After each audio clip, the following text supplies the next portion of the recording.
દર્શકોને રાજેશ્વરી રાઠોડના નમસ્કાર। આપ સર્વ દર્શકોના સાથ અને સહકારને લીધે જ આ કાર્યક્રમને સારી એવી સફળતા પ્રાપ્ત થઈ છે। એટલા માટે જ આ અઠવાડિયાના મળેલા પત્રો લઈને અમે ફરી હાજર થયા છે આજના આ એપિસોડમાં। તો ચાલો જોઈએ આજે આપણને કયા પત્રો મળ્યા છે અને તે પત્રોની અંદર કઈ મૂંઝવણો દર્શાવી છે। આ પત્ર આપણને મળ્યો છે વડવાચોરા ખાતે રહેતી સોંડાગર ધર્મિષ્ઠા તરફથી। આ પત્રની અંદર તેમણે આપણે ફક્ત એક જ સવાલ પૂછ્યો છે। તેમણે કીધું છે કે તેઓએ ટીવાય બીકોમ વિથ સ્ટેનો સાથે પૂરું કર્યું છે અને તેમની ઈચ્છા સ્ટેનોગ્રાફીની અંદર જ આગળ વધવાની છે, તો આ વિશે સલાહ આપવા વિનંતી કરી છે। અચ્છા, પહેલા તો તમે આ ફિલ્ડની અંદર ચોક્કસ તમે આગળ વધી શકો છો, પણ હજી એમ કહી શકું કે તમારા કેરિયરની સ્ટાર્ટિંગ છે, એટલે કેરિયરમાં હજી તમને વાર લાગશે। હું એવું માનું છું કે ખાસા 2 થી 3 વર્ષ તમારા જીવનના આમાં સ્ટ્રગલ પાછળ વયા જશે, એટલે થોડીક ધીરજ રાખો, પણ આની અંદર તમે ચોક્કસ આગળ વધી શકો છો। અને હું એવું માનું છું કે તમે તમારા વિશે વધારે વિચાર કરો અથવા તમારા વિશે વધારે ક્લિયરિટી જીવનની અંદર રાખો તો તમે ચોક્કસ આગળ આવી શકો છો। અને એક ખાસ વસ્તુ કે તમારે આગળ આવવા માટે એક બુદ્ધનું યંત્રની રોજ તમારે પૂજા કરવી જોઈએ, જેનાથી તમને કોઈ પણ કેરિયરની અંદર તમારા કેરિયરની અંદર ખૂબ જ ઝડપથી આગળ આવી શકશો। તો જો ધર્મિષ્ઠા બેન બુદ્ધના યંત્રની દરરોજ પૂજા કરશે તો ચોક્કસ તેની કેરિયરની અંદર ઘણા આગળ વધી શકે તેમ છે।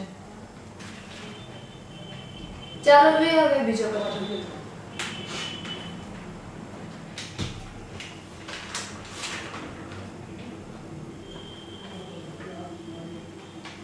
આ પત્ર આપણને મળ્યો છે ભરતનગર ખાતે રહેતી 23 વર્ષીય યુવતી તરફથી। તેણે આપણને 2 સહીના નમૂના મોકલ્યા છે, એક લાંબી સહી અને એક ટૂંકી સહી, જે અંગ્રેજીમાં છે, અને તેમના પ્રશ્નો આ મુજબ છે।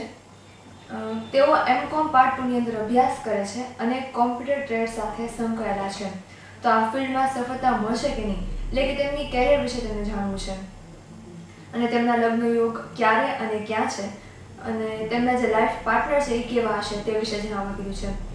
આ સિવાય તેમને એવું પણ પૂછ્યું છે કે તેમને કોઈ સારી જોબના ચાન્સીસ છે ખરા।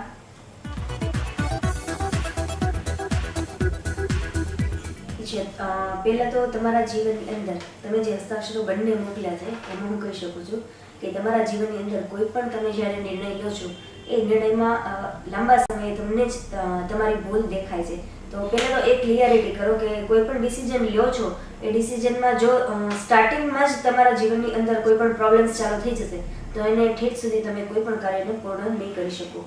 એટલે અને બીજી વસ્તુ કે હજી તમારે લગ્ન યોગ વાર છે। હું એમ કહી શકું છું કે લગભગ તમારે 28 વર્ષ પછી જ લગ્ન યોગ છે, તો તમે ખોટી ઉતાવળ ના કરો, જેના કારણે તમારા જીવનની અંદર એવી અમુક ઘટનાઓ બની શકે એમ છે કે એને આપણે પછી રોકી શકીએ એમ નથી, એટલા માટે। અને બીજું એવું છે કે તમને સારી જોબના ચાન્સીસ છે કે હા, તો તમે ચોક્કસ સારી જોબ કરી શકો છો, અને તમારા જેની સાથે તમારા લગ્ન થશે એ વ્યક્તિ પણ કોઈ સારી પોસ્ટમાં હશે અને એ પણ જોબ કરતા હશે, અને એ તમારા જીવનની અંદર ખૂબ જ એક એમ કહી શકીએ કે જીવનની અંદર કંઈક નવીનતા લાવવા માટે એ ખૂબ જ સારા વ્યક્તિ હશે એમ કહી શકીએ છીએ આપણે। છતાં તમારા હસ્તાક્ષરમાં એવું લાગે છે કે આ જે તમે સ્ટાર્ટિંગ કર્યું છે, જે સ્ટાર્ટિંગ તમારા હસ્તાક્ષરમાં ગોટાળો છે એમ કહી શકીએ છીએ આપણે। દાખલા તરીકે જે રીતે તમે આ બંને સિગ્નેચરની અંદર એક અક્ષર ઉપર બીજો અક્ષર ચડાવ્યો છે, એક અક્ષર ઉપર બીજો અક્ષર ચડાવીને જે તમારે ગોટાળો થયો છે એમ કહી શકીએ, તો એના કારણે તમારા જીવનની અંદર ખાસી એવી તકલીફ થઈ શકે એમ છે। તમારા લાઈફ પાર્ટનર હોય કે બિઝનેસ પાર્ટનર હોય કે કોઈ પણ ફ્રેન્ડ સર્કલ હોય, એ તમારા જીવનની અંદર દરેક જગ્યાએ પ્રોબ્લેમ્સ ક્રિએટ કરી શકે એમ છે। તો પહેલાં તમે એને ક્લિયર કરો। એટલે જો તમારા હસ્તાક્ષરની અંદર ચેન્જીસ લાવી, આપણે થોડો અમથો ચેન્જીસ લાવશું અને ક્લિયરિટી હશે તો તમારા જીવનની અંદર ખાસી એવી ક્લિયરિટી આપણને જોવા મળશે। એટલે હું એવું માનું છું કે તમે પોતે પણ મૂંઝાવ છો, દરેક પ્રશ્નનો જવાબ તમારી પોતા પાસે છે, છતાંય તમે એ વસ્તુને ક્લિયર નથી કરી શકતા। બીજું, તમે તમારા લગ્ન વિશે પૂછ્યું છે, તો તમે જેને અત્યારે પ્રેમ કરો છો, તમારા હસ્તાક્ષરમાં બતાવે છે કે અત્યારે તમારે કોઈ વ્યક્તિ સાથે પ્રેમ છે, તો એ પ્રેમને તો પહેલાં ક્લિયર કરો કે એમની સાથે મેરેજ થશે કે નહીં, એ પહેલાં ક્લિયરિટી કરી લો, પછી તમે આગળ વધશો. કેમ કે તમારે ભવિષ્યમાં એ પ્રોબ્લેમ્સ ફરીવાર ઊભી થઈ શકે એમ છે મેરેજ પછી પણ. એટલા માટે પહેલાં એક લાઈફ ક્લિયર કરો, પછી તમે સેકન્ડ લાઈફ ચાલુ કરવાની વિશે વિચારો. એમને સહીમાં જે સહી છે એને ખાલી છૂટી કરવાની જરૂર છે? નહીં, એમાં શું છે કે સહીને છૂટી કરવાથી કોઈ ફાયદો બહુ લાંબો સમય નહીં થશે, તો એના જીવનમાંથી દરેક લોકો વયા જશે એમ કહેશું તોય ચાલશે. પણ જે સહી હસ્તાક્ષરની અંદર એક ઉપર બીજા શબ્દો જે ચડાવ્યા છે અથવા રાઉન્ડ અપ આપ્યો છે એમણે, એ રાઉન્ડ અપમાં એના જીવનમાં ભવિષ્યમાં કાયમ એને ગડમથલ રહી શકતે. એટલે એના માટે ક્લિયર કરવાનું છે. મીન્સ કે એક આખા નવા હસ્તાક્ષર બનાવવા પડશે આપણે, અને એ હસ્તાક્ષર બનાવશું એની ઉપરથી જ આપણે એક ક્લિયર જીવન તમારું આપણે ક્રિએટ કરશું. એની માટે તમારે રૂબરૂ આવવું પડશે. અને બીજી વસ્તુ કે એને તમારા જે વિચારો છે અથવા તમારે કેવું જીવન જોવે છે એવું જીવન આપણે આમાં ઉમેરી શકશું. કે આમાં તો હું મારા વિચારોને મારી કલ્પનાઓ ઉમેરી શકું છું, એ વસ્તુ પોસિબલ નથી. એટલે તમારે મારી સાથે ચર્ચા વિચારણા કરી અને એક અમુક વસ્તુનો મને પણ તમારા સવાલોનો જવાબ આપવા પડશે, પછી જ આ ક્લિયર થઈ શકે. તો આ યુવતીને જે હસ્તાક્ષરની અંદર ફેરફાર કરવાનો છે તે માટે રૂબરૂમાં મુલાકાત લેવી પડશે. અને તેમના જે સવાલ છે કે લગ્ન યોગ, તો લગ્ન યોગને હજી 5 વર્ષની વાર છે અને તેમને સારી જોબના ચાન્સીસ પણ છે જ તે. અને આ સિવાય તે જ અત્યારે જે કોમ્પ્યુટર ટ્રેડની અંદર સંકળાયેલા છે, તો આ ફિલ્ડમાં પણ તેમને સારી એવી સફળતા મળી શકે એમ છે. ચાલો હવે આપણે પહોંચી જઈએ આજના પછીના પત્ર તરફ.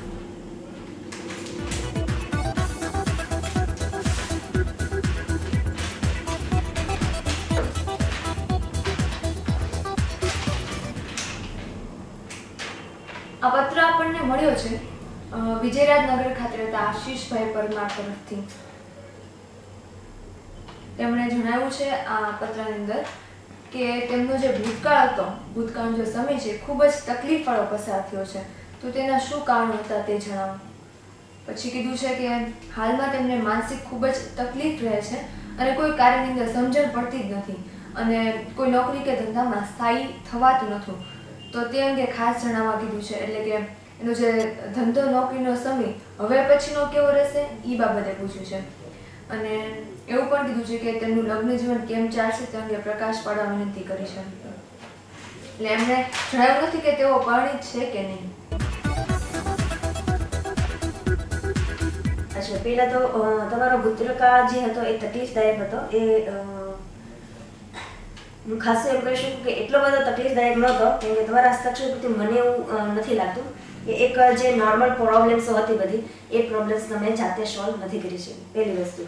એટલે એ પ્રોબ્લેમ્સ ખરી પણ તમે પ્રોબ્લેમ સોલ્વ નથી કર્યા, એને કારણે તમારો ભૂતકાળ ખૂબ જ તમને ખરાબ લાગે છે. અને એ જે ખરાબ હતો એમ કહી શકીએ તો એનું ફક્ત એક જ કારણ હતું કે 7.5 પનોતી ત્યારે ચાલતી હતી, એના કારણે પનોતીના કારણે તમારા જીવનની અંદર આ તકલીફો ચાલુ થઈ. હવે એ પૂરી થઈ, અત્યારે તમારે બીજી 2.5 પનોતી ચાલુ થઈ છે, એટલે હજી 2.5 વર્ષ સુધી તમારે આ તકલીફ રહેશે.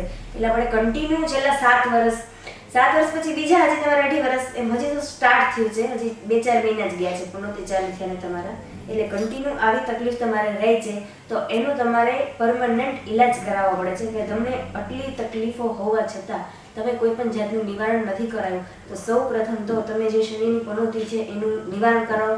અમુક વસ્તુ જે છે દાખલા તરીકે દાન પુણ્ય કરવાનું હોય છે, એ શનિ માટે તમે એમનું દાન પુણ્ય કરો, શનિવારના એકટાણા કરો અને સાથે એક ચંદ્રનું મોતી પહેરો. જો ચંદ્રનું મોતી પહેરશો તો તમે એમ કહો છો કે વારે વારે મારે લાઈફમાં ચેન્જીસ આવ્યા કરે છે, એટલે ધંધાની અંદર અને નોકરીની અંદર બદલાવ આવ્યા કરે છે, તો એના માટે તમે હું એમ કહી શકું છું કે એક સ્થિર ધંધો કરો. તમને જોબની સાથે બહુ જ ખાસું લેવું નથી, તો તમે થોડોક સમય જોબ કરો છો, થોડોક સમય ધંધો કરો છો, તો એ ક્લિયર કીધું કે તમારા હસ્તાક્ષર ઉપરથી ફક્ત તમારે ધંધો કરવાનો છે, તો ધંધો કરો.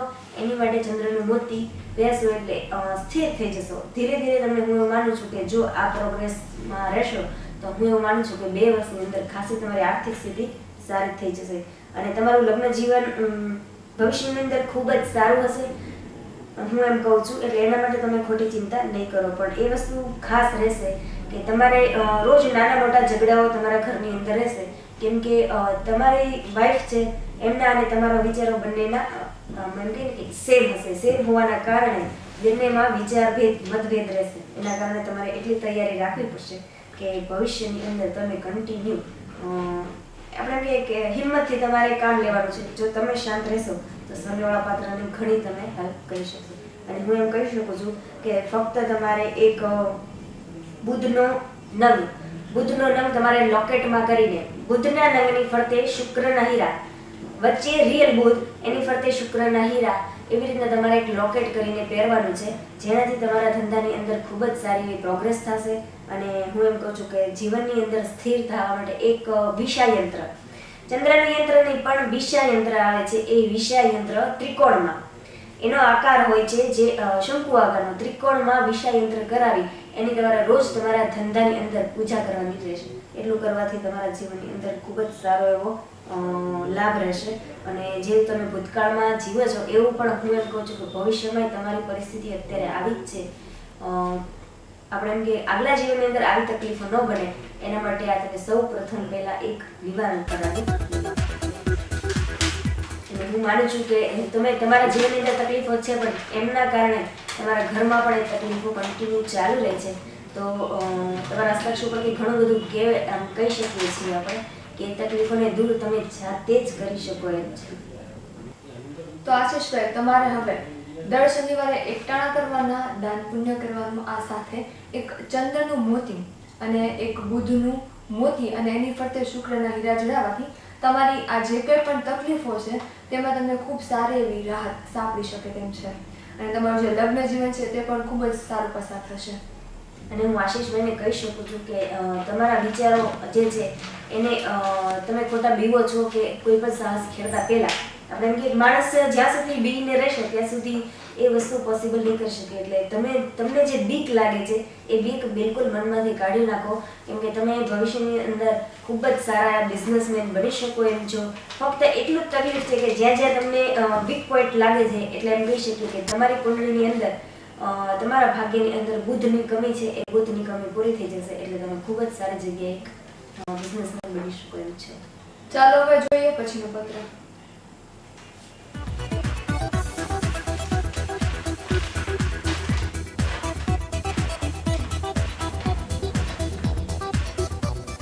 આ પત્ર આપણને મળ્યો છે એક આનંદનગર ખાતે રહેતી 22 વર્ષીય યુવતી તરફથી, જેણે આ પત્રની અંદર તેમનું નામ જાહેર ન કરવા વિનંતી કરી છે. તેમણે આપણને બે રીતે સહી મોકલી છે, એક ટૂંકાણમાં અને એક લાંબી સહી. અને તેમના પ્રશ્ન આ મુજબ છે. તેઓ ફર્સ્ટ ક્લાસ સાથે બીકોમમાં છે અને હાલ કોમ્પ્યુટર ટ્રેડ સાથે જોડાયેલ છે અને તેમને ધાર્યા કરતાં ખૂબ જ ઓછી સફળતા મળે છે. તો તેનું કારણ શું છે? તેઓ નોકરી કરવા ઈચ્છે છે તો એ ક્યારે મળશે અને કેવી મળશે? તેમનું આગામી ભવિષ્ય કેવું રહેશે? અને તેમને સંગીત ક્ષેત્રની અંદર ખૂબ જ રસ છે તો તેમાં સફળતા મળશે કે કેમ? અને આ સિવાયનો તેમનો જે છેલ્લો પ્રશ્ન છે તે છે કે તેમનો લગ્ન યોગ ક્યારે છે? એટલે કે આ સિવાય એને એમ પણ પૂછ્યું છે કે એમના લગ્ન અહીં નહીં ભાવનગરમાં થશે કે બહાર ગામ થશે અને તેમનો જીવન સાથી કેવો હશે? તમે બંને હસ્તાક્ષર મોકલ્યા છે તો હું એમ કહી શકું કે તમારા ફક્ત એક હસ્તાક્ષર જે રાઉન્ડ વાળા હસ્તાક્ષર છે પહેલા જે ટૂંકાણમાં હસ્તાક્ષર છે એ તમે નહીં કરતા, કેમ કે એના કારણથી તમને ઘણી બધી મુશ્કેલીઓ જે અત્યારે ચાલી રહી છે એનું કારણ મેઇન વસ્તુ એ છે. એટલે જે નીચેના લાંબા હસ્તાક્ષર છે એ તમને કરવાની હું પરમિશન આપું છું. અને એમ કરવાથી તમને ખૂબ જ જીવનની અંદર આગળ સફળતા મળી શકે એમ છે. અને તમે એમ કહો છો કે તમારા જેટલી મહેનત કરો છો એટલું રિઝલ્ટ નથી મળતું, તો તમે સૌપ્રથમ તો તમે કોમ્પ્યુટર લાઈન લીધી છે અને એક કોમર્સ ફિલ્ડ થઈ ગયું એમ કહી શકીએ. તો પહેલાં તો તમારા જીવનની અંદર અને હસ્તાક્ષર ઉપરથી બંને વસ્તુ જોઈ શકીએ છીએ આપણે કે તમારે ખરેખર આર્ટ્સ ફિલ્ડ હોવું જોઈએ, કેમ કે આર્ટ્સ ફિલ્ડ હોવાથી તમારા ભવિષ્યની અંદર ખૂબ જ આગળ વધી શકો છો. એની જગ્યાએ પહેલું ડિસિઝન તમારું રોંગ થયું કે તમે કોમર્સ લાઈન લઈ લીધી. તમે સંગીતની અંદર સંગીત આર્ટ ફિલ્ડની અંદર આવે છે તો તમે સંગીતથી તમારું ભવિષ્ય ખૂબ સારું એવું નામ ઉજળું કરી શકો એમ છો. તમે સંગીતના પ્રોગ્રામ આપી શકો છો અથવા એ વિશે પણ તમે કરી શકો એમ છો. અને સાથે તમારો લગ્ન યોગ ક્યારે છે? તો તમારો લગ્ન યોગ ટૂંક જ સમયની અંદર છે એટલે તમે તૈયારી રાખજો કે તમારા જીવનસાથી ટૂંક સમયમાં તમને મળી જશે, ચાલો એમ કહી શકીએ. અને મોસ્ટ ઓફ તમારે બહારગામ જવાનું છે તો બહારગામ માટે તમારે તૈયાર રહેવું પડશે. તમારા મેરેજ અહીંયા નહીં થાય, બહારગામ થઈ શકે એમ છે. અને હું તમને એમ કહું છું કે તમારા હસ્તાક્ષરની સાથે એમ કહી શકીએ કે એક ઉપર લાઈન ખેંચી નાખો. દાખલા તરીકે તમારી જે સરનેમ છે એ સરનેમની ઉપર નીચે જેમ તમે અંડરલાઈન ખેંચી છે એ રીતે તમારી નામ પછી તમારા ફાધરનું નેમ્સ લગાડ્યું છે એ વસ્તુ અને તમારી સરનેમ છે એ સરનેમ ઉપર એક અંડરલાઈન કરો, જેના કારણે તમને જે તકલીફો પડે છે એ તકલીફો ક્લિયર થઈ જશે. ફક્ત તમારે ખાલી અંડરલાઈન કરવાથી અને એક શુક્રનો નંગ કરવાથી, કેમ કે શુક્ર કલા અને પ્રેમનું પ્રતીક કહેવાય છે, તો તમને જે સરસ્વતી ગળામાં દીધી છે ભગવાને એનું તમે યોગ્ય ઉપયોગ કરો અને ખૂબ જ જીવનની અંદર આગળ વધી શકો એમ છો. એટલે એક હું એમ કહું કે જો તમે એક શુક્રનો નંગ પણ સાથે પહેરો તો તમને ખૂબ સારું રહેશે. તો આ યુવતીને સંગીત ક્ષેત્રની અંદર જે રસ ધરાવે છે તેમાં પણ ખૂબ જ આગળ વધવાના સારા એવા ચાન્સીસ છે અને તેમનો લગ્ન યોગ હાલમાં ચાલી રહ્યો છે અને તેમના જે લગ્ન યોગ છે તે બહારગામ બતાવવામાં આવ્યો છે. આ સિવાય તેમને જે સહીમાં ફેરફાર કરવાનો છે એ માટે તેમનું નામ, તેમના ફાધરનું નામ અને પછી તેમની જે સરનેમ છે એમાં તે નીચે લીટી કરે છે એની બદલે તેની સરનેમની ઉપર એક લીટી કરવાની રહેશે. આવું કરવાથી તેમને ચોક્કસ ફાયદો થશે. હવે આપણે પહોંચી ગયા છે અંતિમ પત્ર તરફ અને હું તમને વાંચીને સમજાવું છું કે આ અંતિમ પત્રની અંદર કઈ મૂંઝવણ દર્શાવી છે.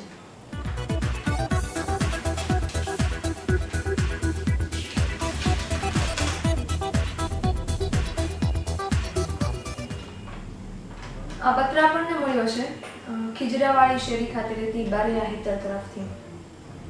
તેમણે પ્રશ્ન પૂછ્યા છે કે તેમને કોઈ પણ કામની અંદર સક્સેસ એટલે કે સફળતા મળતી નથી, પૂરતી મહેનત કરે છે છતાં સફળતા નથી મળતી, તો તે માટે કોઈ ઉપાય જણાવવા. તેમનો લગ્ન યોગ ક્યારે છે અને તેમણે એ પણ પૂછ્યું છે કે તેમનો લકી નંબર અને લકી કલર કયો છે. પછી તેમણે છેલ્લે અંતમાં એવું લખ્યું છે કે તેમને 2 સહીના નમૂના મોકલે છે, તો તે 2માંથી કઈ સહી વાપરવી તે પણ જણાવવા માટે કીધું છે.